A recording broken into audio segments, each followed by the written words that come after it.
Итак, всем добрый вечер, дорогие друзья. Сегодня мы начинаем наш прямой эфир под названием «Вечерний Кызыл». И на сегодня мы пригласили наших гостей.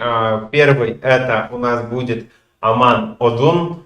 Он сам родом из прелестной республики Саха-Якутия, прошу прощения, из города Якутск, и у него, прям так скажем, своя история, как он прибыл в Туву, не на самолете, не на поезде, не на машине, а на велосипеде. И поэтому сегодняшний наш прямой эфир будет вместе с ним, и тем самым хочу вам напомнить о том, что вы можете задать интересующий вас вопрос, и мы тем самым с прямого эфира будем задавать вопрос Аману. Ну и добрый вечер, Аман. Добрый вечер. И у меня первый вопрос. Расскажи, пожалуйста, как тебе пришла в голову эта идея именно на велосипеде проехать с Якутска до Кызыла? Ну, идея пришла само собой. Как бы у меня уже были навыки выживания в тайге. Работал раньше инженером-геофизиком, в геологии работал и сам интересуюсь спортом, культурой разных народов. И как раз дома стоял велосипед, пришла в голову мысль собрать и собраться, уехать. И в течение 2 недель все уже пришла в голову мысль, и через 2 недели я уже уехал. Да, вот какие у тебя были представления о Туве? Раньше знала о существовании Тувы, или в целом о тувинцах и так далее. То есть какие у тебя прям вот представления, впечатления были? Если говорить как есть, в нашей республике только поверхностно так знают о Туве. И у меня вот такая цель, чтобы братские народы друг друга поддерживали и знали друг о друге больше. И как я, получается, буду как мост между народами. Это одна из больших моих целей, и я уже вижу результат. Идет общение и какой-то контакт между моими земляками и тувинцами, бурятами. И, надеюсь, и буряты с тувинцами. Вот такая вот цель. Да, у нас из у меня есть очень много друзей из Бурятии, из Якутии. До сих пор мы с ними общаемся, созваниваемся, иногда даже если пересекаемся где-то, то стараемся там обменяться идеями, мыслями и так далее. То есть, следующий мой вопрос, вот как ты готовился к поездке, вот ты уже сказал, потому что 2 недели готовился, вот как ты готовился по финансам, может быть, именно обмундированием, там, что надо было там? Да. Ну, готовился, как сказать, велик уже был. И было немного денег на дорогу. Я моя сестра велосипедистка тоже с мужем катает. Не на такие расстояния. Но у них были какие-то рюкзаки, какие-то сумки. Я у них спросил, они мне одолжили. И докупил пару вещей. Ну и все. Поспрашивал, у кого мог на то время спросить насчет, что нужно кушать, там, питание, какие витамины. Так все было на первый так поверхностно. И уехал сразу. 27 апреля уехал. 7 апреля, Да. и ты, получается, за 2 месяца, то есть нет, даже май, июнь, июль, за 3 месяца, да, то есть? Я ехал не все 3 месяца, Мгм. получается. Я периодически останавливался и посещал места, куда меня приглашали, кого встречал. Не было такого, чтобы в какой-то именно день подъехать к какому-то месту. Не было такого. У меня основная цель это встретить людей, пообщаться и узнать как можно больше. Вот расскажи, пожалуйста, допустим, вот во время, то есть своего велопутешествия, какие люди тебе прям очень ярко запомнились? Это может быть по дороге там в Бурятии, там в Забайкалье, там в Иркутске, может быть, да, может быть даже в Туве, там уже успел там, не знаю, кто-то тебя там так ярко впечатлить. Кто это может быть? Ну, то есть, можете про них рассказать, о твоих, так скажем, попутчиках? А, ну, конечно же, базар Дощеренчина, привет, если смотришь. Он, как я выехал, я даже со своей республики еще не выехал. И вот он меня сразу же пригласил, он занимается тоже велосипедным спортом. У себя вот в Чите он живет. И он пригласил, у него прекрасная семья. И еще в Чите вот добрые пацаны тоже встретили. Чингис Дагбаев, Байджик. И всем привет передаю. Ирина Кичигина, тоже добрая женщина, забайкальские женщины. У них вот такой вот жест. Прям накормили, прям приютили, пропитание на дорогу, все вот прям все по-доброму, как дома, я себя чувствовал. Очень вообще приятно было. Как говорится, накормили, напоили и с собой еще дали. Да, вот вообще Да. я не ожидал, что так будет. И вот в Тыве вот меня встретил Демид, он представитель вот велоклуба «Перспектив». Он прямо Да, он, навстречу ко мне поехал он, на он, подъезде он, к КЗ. да, вроде бы учитель физики, не учитель, или... Нет, он много чем занимается, он вообще рукастый человек. Он делает декоры разного вообще рода, вот с подсветкой, без подсветки. Вообще он на все руки мастер, аж я удивился. Ну, вот такой вот человек, я у них остановился сейчас. И сейчас вот Айдамир Мангуш, вот борец Хуреш, меня пригласил да. на тренировку, надеюсь успеть. Вот сейчас вот в 7 часов меня позвал. Я думаю, ты успеешь. Ну, уважаемые наши зрители, как уже Аман сказал, у него прям очень ограниченное время, и тем самым у вас тоже меньше времени на то, чтобы задать вопрос Аману. Так, пока. Так, я не вижу, там есть вопрос. Так, сейчас я телефон включу. Вот, Сайдаш Мангуш у нас спрашивает, почему выбрал Туву, а не Хакасию или Алтай? На самом деле я проехал и через Хакасию, и планирую поехать и на Алтай. У меня вот тематика, я назвал свое велопутешествие «Тропа Тенгри». Это древняя религия тюрков, монголоязычных народов, тунгусо-маньчжурских народов.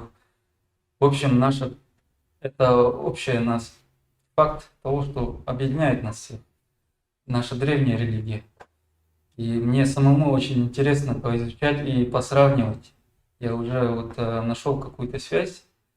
Чисто даже по языковой части у всех, вот, у бурятов, у тувинцев, у саха есть монгольские общие слова.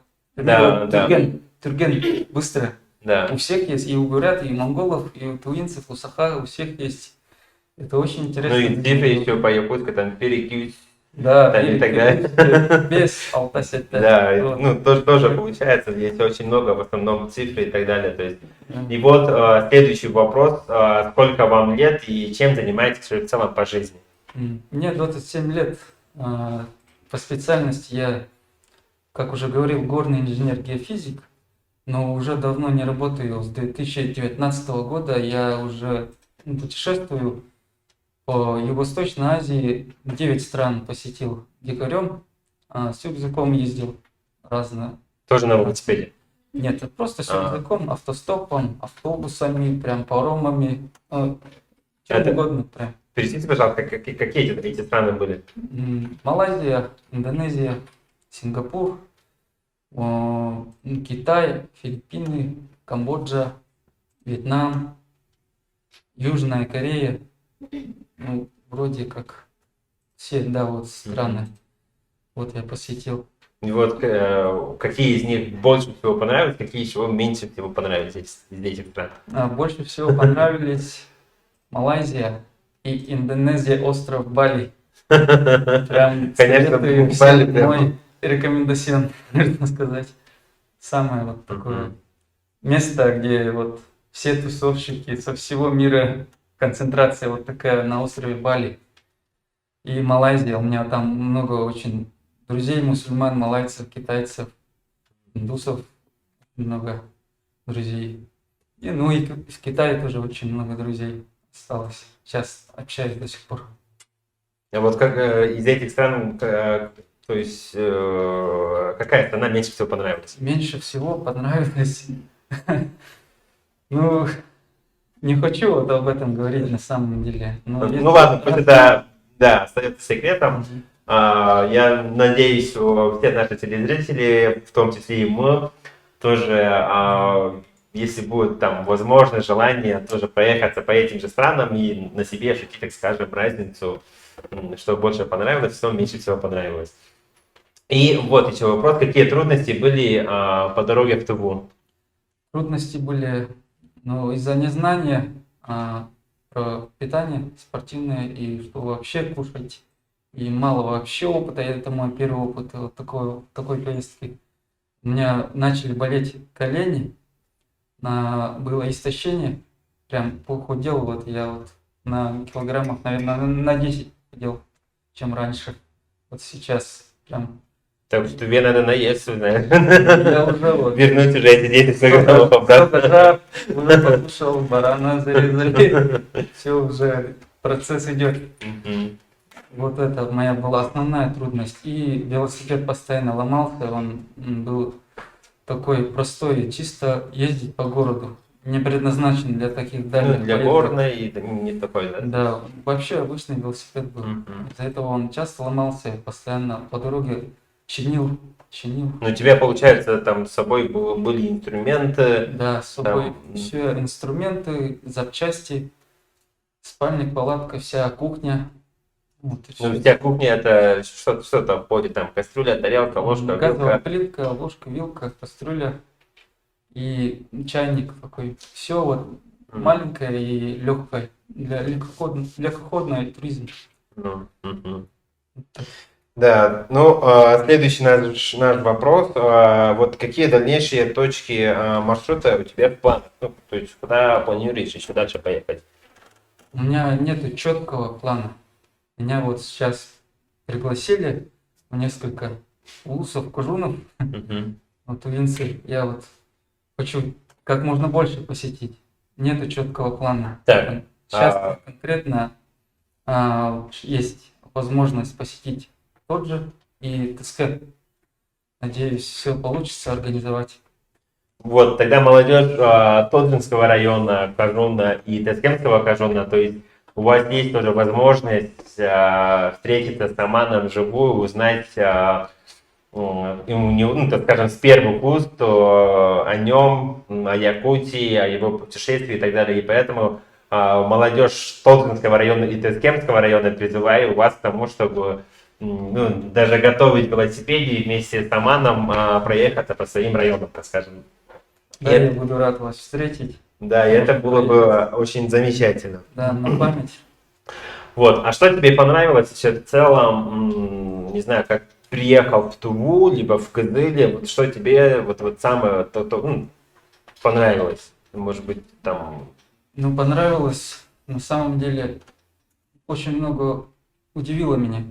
Потому что здесь многое все по-другому. Хоть мы и братские народы, но именно вот по Кызылу, если смотреть, здесь намного больше колорита. Прям сразу понятно, что ты находишься в Кызыле. а не Например, Вот на площади вот стоит барабан, да. барабан стоит сразу, и там красивые здания. К сожалению, я не изучил так подробно, именно какие вот театры там, забыл имя вашего Хомей, исполнителя. Есть. Кангуров Борисович. Да, Кангуров. Да. Вот таких у нас нет. Вот такого у нас А, мало. кстати, я видел, да, вчера по твоей истории, там ты был в Центре тувинской культуры. Да. Да, и как раз там рядом сфотографировался с памятником Кангуру Борисовичу. Да, он прям вот замечательный был человек, который прославил, так скажем, горловое пение на весь мир, даже выступал в Олимпиаде, который проходил в США, не помню в каком городе. и он выступал, ну, то ли в открытии Олимпиады, то ли где, ну, то есть точно не помню, не скажу, но он, есть факт в том, что он выступал там. А, Вот. Следующий вопрос. Как ты планируешь доехать до дома обратно? Тоже на велике? И что сейчас с великом? Он вообще живой или не живой? Там, проехав 5000 километров, в каком он сейчас состоянии? И готов ли велик обратно проехать 5000? Ну, я старый велик продал по Бакане. Вот так вот, значит. Приезжаешь что продать и купить здесь новый, да? Ну, купил новый, сейчас он... Ну тогда без проблем доедешь. Да, сейчас прям уверенно еду. А вот не бывает такого желания, вот черт с ним великом, оставить там не где-нибудь там в Забайкалье, прилететь самолетом, либо на поезде. Нет такого желания, не было вообще ни разу. Ну, если честно, я очень скучаю по родным с каждым годом. Вот, единственное, и по друзьям. В остальном таких мыслей нет. Мне хочется вот свои интересы сейчас продвигать. Уже я себе все доказал. Я сейчас еду чисто ради своих интересов. Изучить культуру, людей встретить. И чтобы мотивировать людей. Сейчас очень много людей пишут. Наверное, и тувинцы, и буряты, и саха сейчас на меня посмотрели. И почему бы и нам так не поехать? Почему бы и нам на что-нибудь, не обязательно на велопутешествие, на что-нибудь не решиться? Возможно, это если добавит решительности кому-то, для меня это большой результат. И мое наследие будет. Да, Аман, тогда такой вопрос. Если вот, не знаю, вот посмотрев наш сегодняшний прямой эфир, может быть, даже завтра, послезавтра посмотреть там, не знаю, до твоего отъезда, если к тебе захотят подключиться молодые ребята, которые хотят вместе с тобой же доехать до Якутска, либо, если даже не до Якутска, может быть, до Бурятии, до Байкала и так далее, то есть... Как твои будут отношения? Ты возьмешь ли этих ребят себе в команду? Или Ну, как будут твои отношения? все зависит от подготовки физической. Это большая ответственность. Я вот вообще никогда раньше с собой не, сказать, в такие путешествия не возил. Ну, раньше по работе, конечно, у меня были студенты-практиканты под мою ответственность, но вот на путешествия нет. Поэтому я не знаю, как точно так не могу сказать. Но если есть сильное желание, то, конечно, я постараюсь хотя бы на короткое расстояние чисто изучить процесс, прочувствовать и пообщаться, конечно же. Ну, грубо говоря, можно даже несколько ребят взять, там пару человек, грубо говоря, да, и проехать до Абакана. И пусть там они обратно на машине, либо на этом же велике, пусть обратно приезжают. Ну, было бы классно, главное бы иметь желание. Ну и следующий вопрос. Вот из чего состоит сумка велопутешественника? Ну, у меня вот сейчас сумка для легкоходного байкпакинга, такой вид путешествия. И у меня сейчас есть подседельная сумка на раме, внутри рамы. Есть вот на руле сумки, еще вот рюкзак свой, и емкость на 3 литра. И вот я с собой ношу сейчас палатку, матрас надувной, спальник, плитка газовая. Сейчас должен докупить посуды, чтобы прям компактно было. И кое-какая одежда теплая, дождевик обязательно, инструменты, покрышка, резина своя. Вот. И что еще? Ну, в общем, как-то так. Ну, то есть это самое основное, да, то есть, которое нужно говорить путешественнику. Ну, спасибо большое, Роман, за то, что сегодня уделил свое время, за то, что ты рассказал, ну, то есть в целом поддерживая твою идею, инициативу и если будут какие-нибудь совместные проекты, идеи, а именно там, не знаю, с молодежью Якутии, Тувы, Бурятии, Алтая и так далее, то я думаю, мы тоже готовы присоединиться, поддержать. И очень хотелось бы, чтобы именно твоя идея воплотилась еще, ну, как бы уже воплотилась, да, то есть, ну, развивался еще, так скажем, стремительнее. И спасибо тебе еще раз за то, что уделил нам сегодня свое время. Все. Спасибо большое, было Спасибо. приятно пообщаться. Буду писать.